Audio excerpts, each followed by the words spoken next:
Does the size of the mower matter, or is it really just how you use it, the motion of the ocean? I think it's both of them. So in this video, I'll talk about all the mowers that y'all ask me about, and I'll give you my experience with the TimeMaster, the Exmark 30, the Turfmaster 30. We could talk about the Scag 30. We could talk about the Ybravo Bravo 25. We could talk about little Honda 21s and Toro 22s.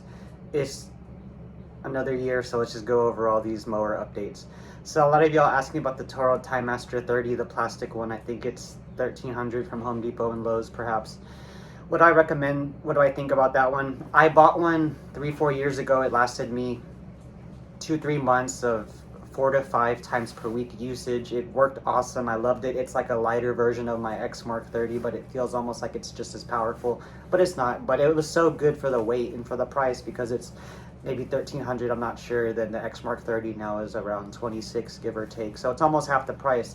But to make it easy for you, I just don't think it will last that long if you're using it 8-10 yards a day, 4 or 5 days per week. Now, people in my course, people in my group, people that I met, they told me, Zach, you're wrong. I've modified it, or I adjust all the belts and I replace the belts, and it lasts me years commercially, and I guess I did it wrong. So I don't know, but I wouldn't buy. I mean, if I was starting out and I really didn't have the money for an Exmark 30, but I was considering spending $1,300 for the TimeMaster, I would tell you, dude, if you're gonna spend $1,300 plus tax, you might as well. You're almost halfway there to just getting the commercial unit that's gonna last you exponentially longer. It's gonna require way less more maintenance. It's gonna break down less, and it's gonna be more powerful. It's gonna look better. It's gonna last longer. You might as well just, if you already saved $1,300, you might as well just save $2,600. And the first time I bought the Exmark 30, I financed it with Synchronicity, whatever that financing for mowers is called at the dealership. And I didn't even have money. I think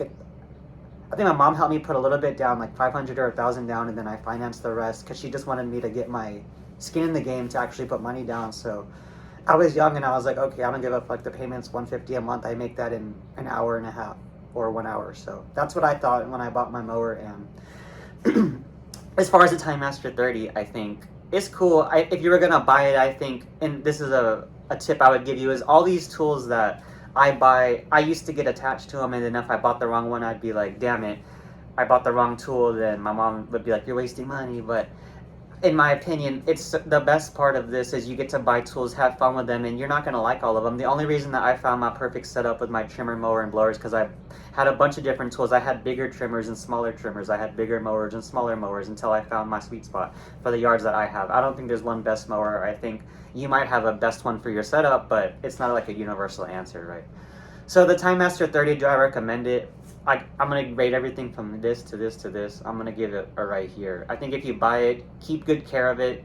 Keep the box, keep the receipt in case you want to sell it. I think if you buy tools, it's cool to use it, make money, then sell it and flip it into the bigger tool. Like, if you really need to get the damn TimeMaster, then buy it, use it, and then maybe look into selling it for 75% of what you bought it for, or maybe around there, and then try to use that money that you sell it for to buy the next mower, and then there's really no problems. You're just getting better.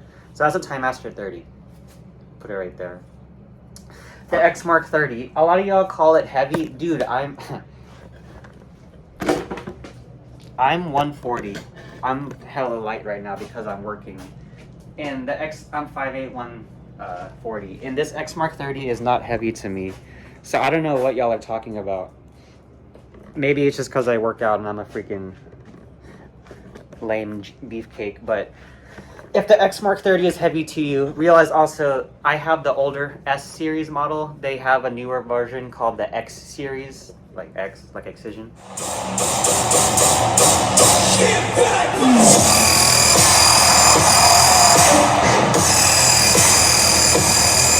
And it's a little bit heavier, but I don't think it's stronger. I think the engine size and the output's the same. I think the transmission might be a little bit better, and the main difference is it has a parking brake, so if you put it in your truck, it won't roll around, versus when I put mine, I have little chocks that I put into my truck bed to keep the wheels in place. Other than that, I mean, I think you're kind of stuck with the X series, because I don't think they sell the S series anymore, and again, the only difference is the X series is a little bit more beefier looking, but it's almost the same thing. So the Exmark 30, when I first bought it, this is a tip for y'all, it gave my fingers blisters, and it gave my hands blisters, and it was so damn heavy and bulky because I was used to a Toro 22. I couldn't believe it. I really wanted to return it, and I felt like I fucked up when I bought it. But I got used to it, and then it got better.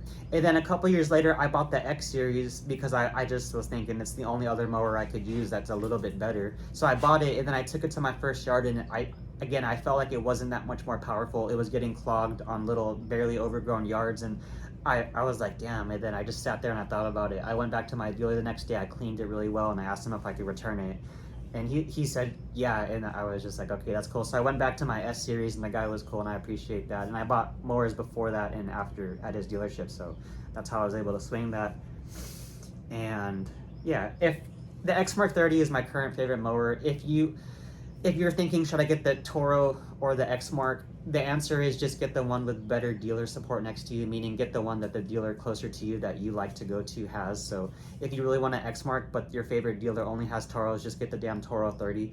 I think the only difference between the Toro 30 and the Exmark 30 is you have to adjust the wheels in the front manually for the height on the Exmark. You got to take the wheels off, but for the Toro, there's just a handle in the front for the front set, and there's a handle in the back for the back set.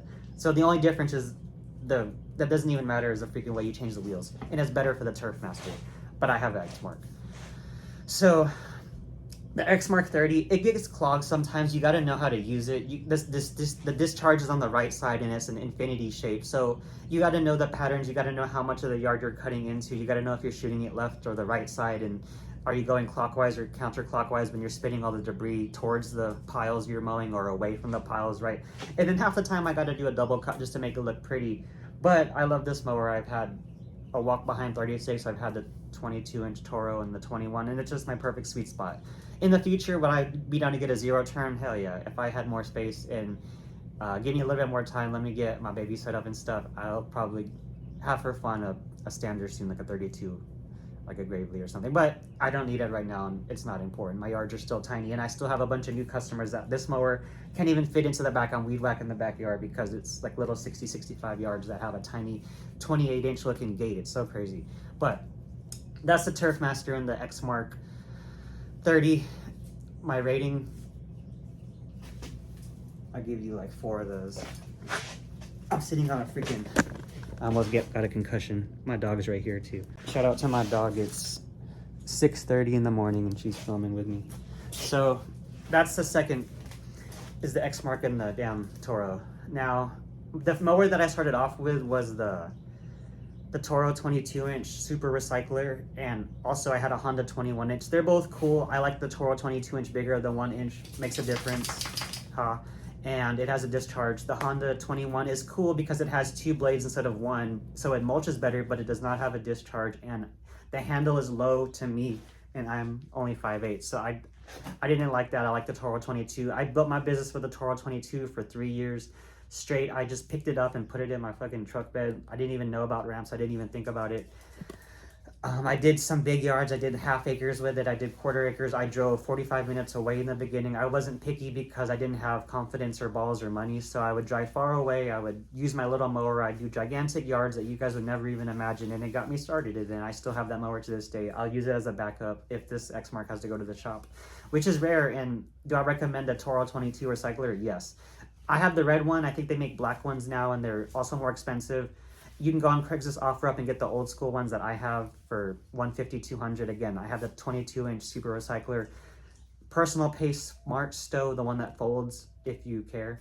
And I love that mower, but you don't need those extra benefits. All you need is a 22-inch Toro, in my opinion, and any of them work.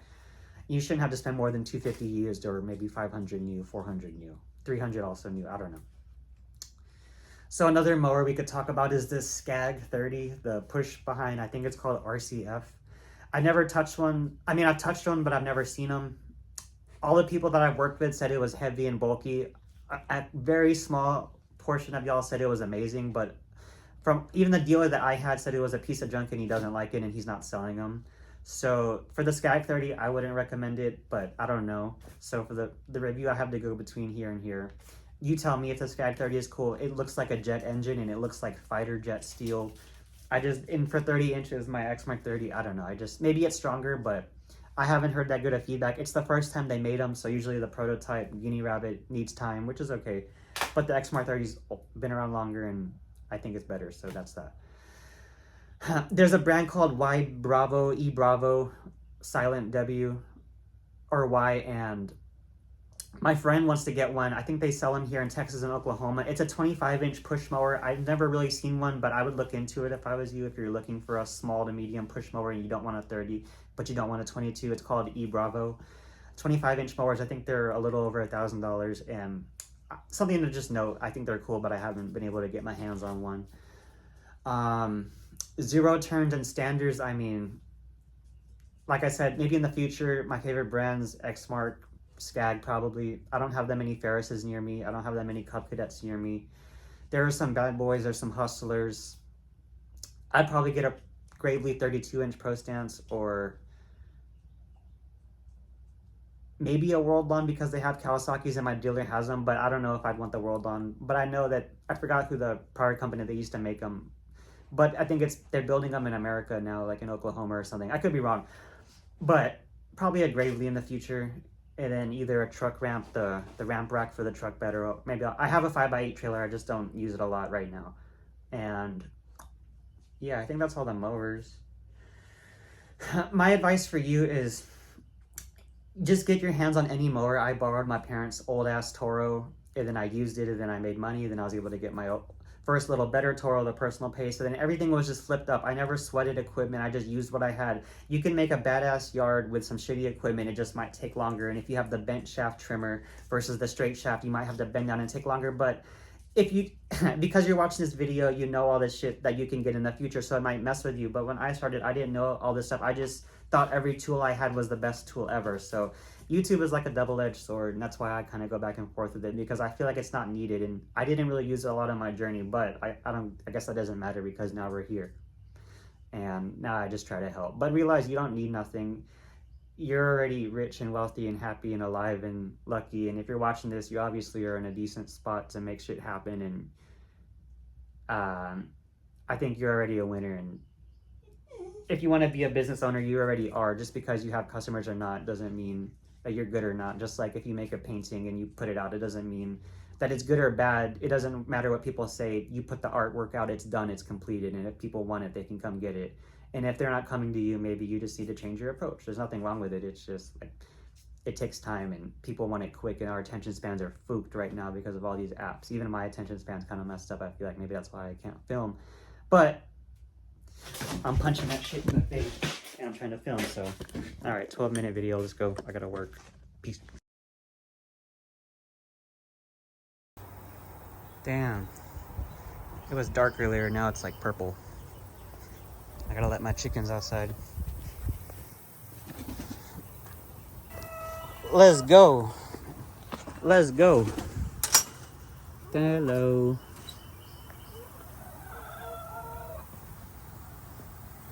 Damn.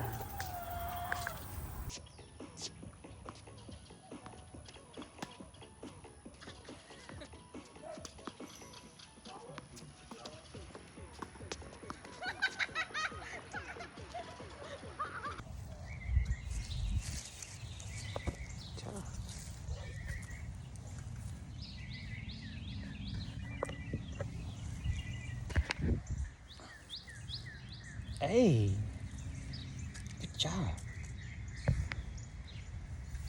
That's me now. Habibi.